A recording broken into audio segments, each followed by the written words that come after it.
সমন্বয়ৰক্ষী কমিটি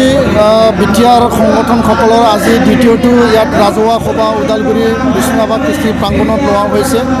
আৰু ইয়াৰ দ্বাৰা আমি এই নিৰ্বাচনী বতৰত বিটিআৰবাসী ৰাইজক জনসাধাৰণক সৰ্বসাধাৰণক বা আমাৰ দৰিদ্ৰ দুখীয়া যিখিনি ৰাইজ আছে সকলো স্তৰৰ ৰাইজক আমি এটা বাৰ্তা আমি প্ৰেৰণ কৰিব বিচাৰিছোঁ। বৰ্তমান বিটিআৰ নিৰ্বাচনক লৈ পেলাই যিবিলাক অপপ্ৰচাৰ ভুৱা প্ৰচাৰ যিবিলাক মানে দাবী ধমকি আৰু টকা পইচা বিলাই ৰাইজক মানে আকৰ্ষণ কৰাৰ কাৰণে যিবিলাক বিভিন্ন দল সংগঠন বা বিভিন্ন পাৰ্টিবিলাকে ৰাজনৈতিক দলবিলাকে মানে যিবিলাক মানে কাম কাজবিলাক কৰি আছে এই ক্ষেত্ৰত আমি ৰাইজক আহ্বান জনাব বিচাৰিছোঁ। আগন্তুক দিনত এই যে ইয়াত নিৰ্বাচন হ'বলৈ গৈ আছে 7 আৰু 10 তাৰিখত শান্তিৰ স্বাৰ্থত পৰিৱৰ্তনৰ স্বাৰ্থত সম অধিকাৰ স্বাৰ্থত ৰাইজে বিবেকেৰে মানে হৃদয়ৰ পৰা বিবেকেৰে চিন্তা চৰ্চা কৰি পেলাই মানে ভোটদান দিব লাগে এই কথাটো আমি কৈছোঁ। অধিক সংখ্যক যিবিলাক আমাৰ নতুন ভোটাৰ যিবিলাক আমাৰ যুৱক যুৱতীসকল আছে তেওঁলোকে ভাল নেতা ভাল দল সুশাসন শান্তি প্ৰগতি উন্নয়ন ইয়াতে যাতে আমি আনিব পাৰোঁ আৰু এই অঞ্চলক এটা সুন্দৰ অঞ্চল হিচাপে এটা সমন্বয়ৰ অঞ্চল হিচাপে সকলো ভাষাৰ মৰ্যাদা যাতে ইয়াতে মানে স্থান পায় সকলো জাতিৰ জনগোষ্ঠীৰ একে সমান এটা মৰ্যাদা পায় সকলো ধৰ্ম ইয়াত যাতে এটা সমান মৰ্যাদা যাতে পাব পাৰোঁ আৰু তাৰ বাদেও এই অঞ্চলত বসবাস কৰা সকলো জাতি জনগোষ্ঠীৰ যিখিনি অধিকাৰ সেই অধিকাৰক লৈ পেলাই যাতে আমি একে সমানে আমি বিতৰণ কৰিব পাৰোঁ এই ক্ষেত্ৰত আমি 16টাকৈ সংগঠন এই চিচিটোৱা মানে চিচি বিটিআৰ আমি যি গঠন কৰিলোঁ সেই চিচি বিটিআৰৰ যোগেদি আমি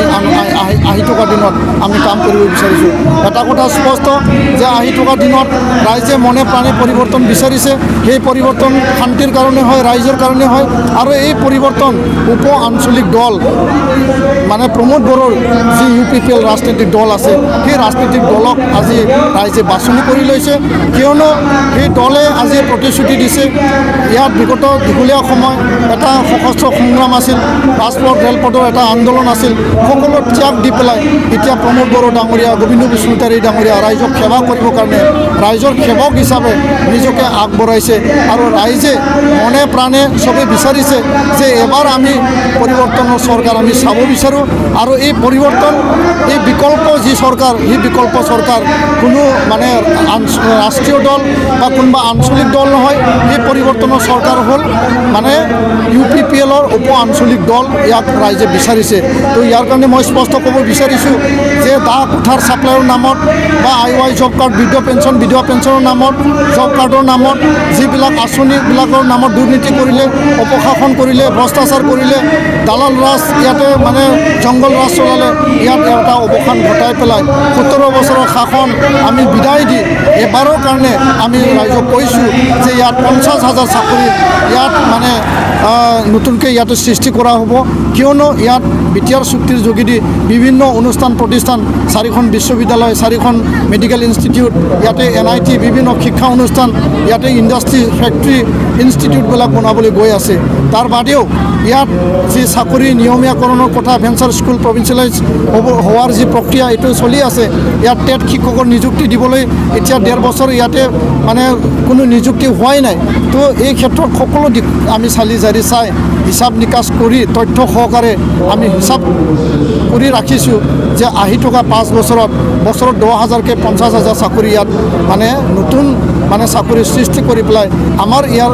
অঞ্চলত থকা সকলো শ্ৰেণীৰ সকলো জাতিৰ দৰিদ্ৰ দুখীয়া ৰাইজৰ মানে আমাৰ যিখিনি যুৱক যুৱতী নিবনুৱা হৈ আছে তেওঁলোকৰ পৰা এটকা পইচা নোলোৱাকৈ ঘোচ নোলোৱাকৈ যাতে আমি নিয়োগ দিব পাৰোঁ তেওঁলোকক সংস্থাপন দিব পাৰোঁ এমপ্লয়মেণ্ট দিব পাৰোঁ সেইকাৰণে আমি দায়িত্ব লৈ আছোঁ। আৰু তাৰ বাদেও যিখিনি আমাৰ ইয়াত ড্ৰপ আউট ষ্টুডেণ্ট আছে যিখিনি আমাৰ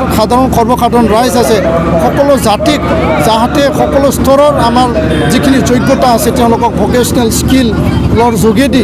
মানে আত্মসংস্থাপন বা তেওঁলোকৰ মানে যি সংস্থাপনৰ বিষয় সেল্ফ এমপ্লয়মেণ্ট জেনেৰেশ্যনৰ যোগেদি 5 লাখ নিবনুৱাক যাতে আমি সংস্থাপন দিব পাৰোঁ ইয়াৰ কাৰণে আমি কাম কৰিবলৈ হাতত লৈছোঁ। তো ইয়াৰ কাৰণে আমি আপোনালোকক সৰ্বসাধাৰণ ৰাইজক বিটিআৰবাসী ৰাইজক সকলো জাতি জনগোষ্ঠীক আহ্বান জনাব বিচাৰিছোঁ কোনোবা পৃথিৱীৰাজ ধূমকেতুৰ দৰে ওলাব কোনোবা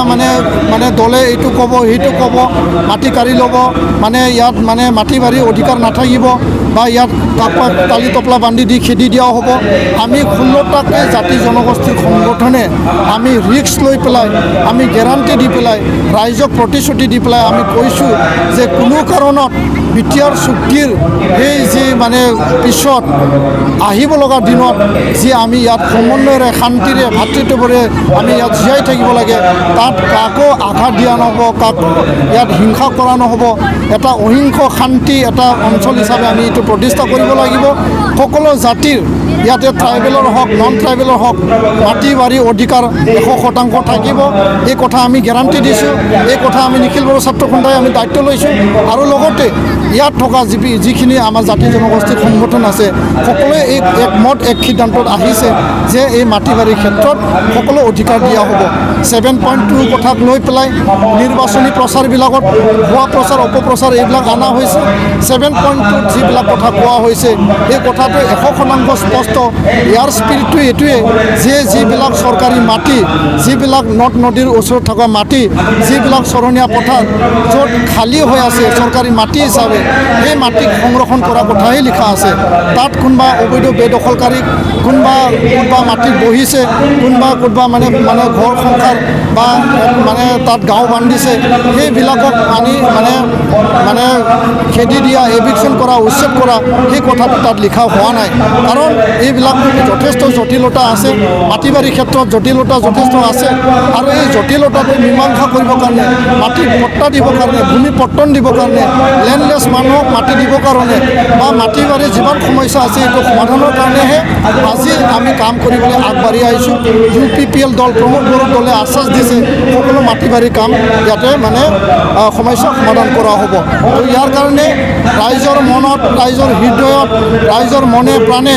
আজি খেতি পথাৰৰ পৰা শস্য উৎপাদন কৰি পেলাই হাল মাৰি পেলাই ধান উৎপাদন কৰি পেলাই আজি ট্ৰেক্টৰ ৰাজপথত নাম ওলাইছে আৰু এই পৰিৱৰ্তনৰ যি ট্ৰেক্টৰৰ যি ছবি সেই পৰিৱৰ্তনৰ ট্ৰেক্টৰ ছবি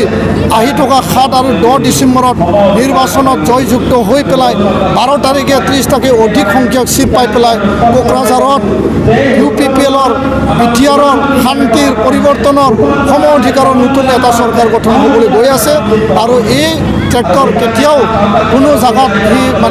মানে ৰৈ নাথাকে কোনো কাৰখানাত সি ৰৈ নাথাকে কাৰণ এই ট্ৰেক্টৰত নতুন জীৱন পাইছে সেই ট্ৰেক্টৰে পৰিৱৰ্তনৰ অলৰেডি